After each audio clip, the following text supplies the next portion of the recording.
वचन सुने जात नहीं यहोवा के भले सिया यहोवा के भले सिया प्रभु ने बुलाया हो मोरे वचन प्रभु ने बुलाया हो मोरे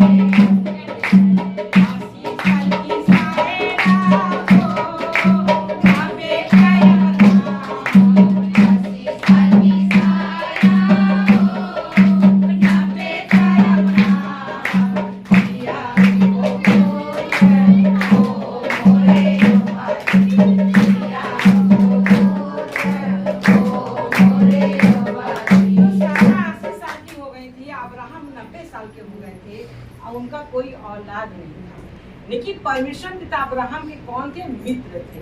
तो परमेश्वर पिता वो मिलने जब आए थे तो कहा था कि हे अब्राहम मैं तुझे पुत्र दूंगा। तो सारा हंसी की हमको कैसे हो सकता है इस उम्र में, हम 80 साल के हो गए हैं और परमेश्वर ने तो 120 साल का उम्र नियुक्त कर दिया था, हम 80 साल के हो गए हैं और एमसी थेरेपी मेरा बंद हो गया है, तो हमें कैसे बच्चा हो सकता है? तो परमेश्वर ने उनकी हंसी को देख लिया। अब बोला कि तू हंसी, क्या मुझ में कोई शक? तो बोली कि नहीं प्रभु आप पे हमें कोई शक नहीं है, लेकिन मुझे अपने में लग रहा था कि मुझे कैसे हो सकता है। तो उन्होंने कहा कि मेरे लिए कोई काम कठिन नहीं है। लेकिन इतना भी परमेश्वर पिता कहने के बाद परमेश्वर पिता गए और फिर परमेश्वर पिता 10 साल के बाद फिर अब्राहम के पास आए। तब सारा 90 साल की हो गई थी और अब्राहम 100 साल के हो गए थे। तब उनको पिता ने पुत्र दिया तो उनका नाम इसहाक रखा गया।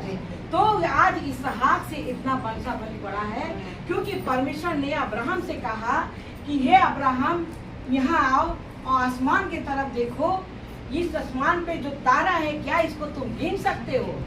बोला कि नहीं प्रभु हम तो इसको नहीं गिन सकते। तो कहने लगे कि ऐसे ही तेरे औलाद होंगे।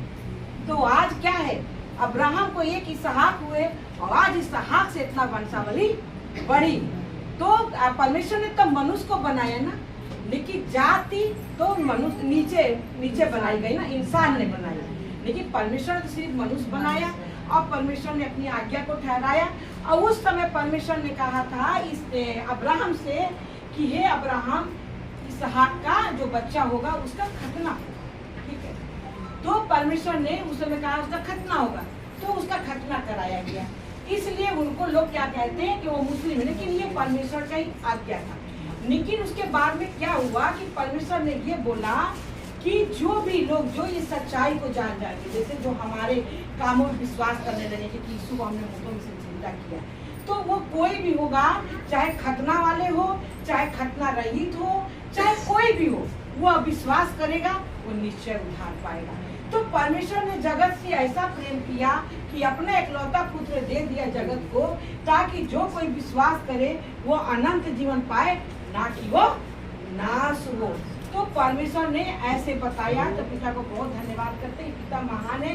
और आज जो है जो भी परमेश्वर का होगा, लेकिन परमेश्वर पिता आज जानते हैं कि कोई भी उन्हें हर आदमी खतना नहीं कराएगा ना, लेकिन आज भी वही प्रथा मुसलमानों में चल रही है और उनको वो जरूरी होता है, क्योंकि ये आज्ञा यहोवा का ही है, परमेश्वर का ही है, खुदा का ही आज्ञा है कि जो तेरे घर में औलाद होगा उसका खतना होना चाहिए। तो वो लोग इसलिए खतना कराते हैं। अब खतना करने के मतलब कि वो बच्चा शुद्ध हो जाता है, और खतना कराने मतलब उसमें ये होता है कि जो बच्चा को खतना हो गया तो उसमें ना जैसे ऊपरी बाधा वो टच नहीं करती। ये प्रथा था पहले क्या कि जैसे चोट चपाटा अगर लग गया तो उसको ना जैसे कि कोई उसको ग्रहण नहीं करता। जैसे कि क्या होता है, बलि चढ़ाने की बात आती है तो ये होता है ना कि बलि बिल्कुल ना बहुत बढ़िया होना चाहिए, बिल्कुल उसमें कुछ भी कोई दिक्कत नहीं होनी चाहिए।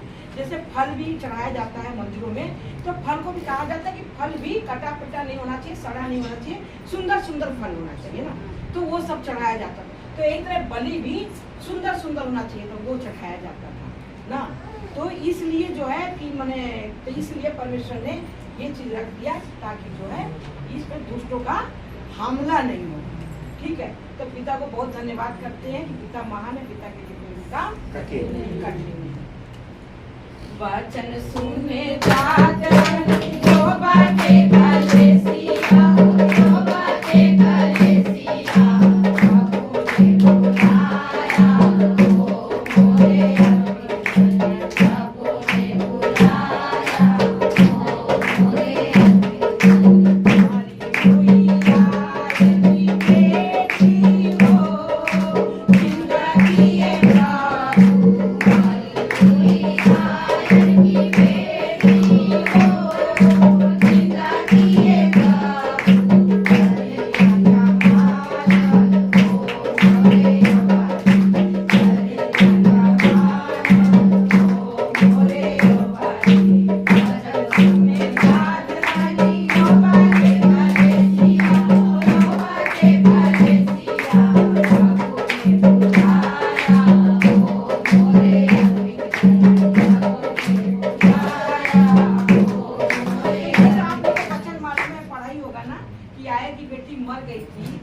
वो प्रभु को गए ढूंढने के लिए। तो जब प्रभु आए तो प्रभु ने याएल की बेटी को कहा कि ये मरी नहीं है, ये सो रही है, और उसको उन्होंने खड़ा कर दिया कि बेटी उठ खड़ी हो।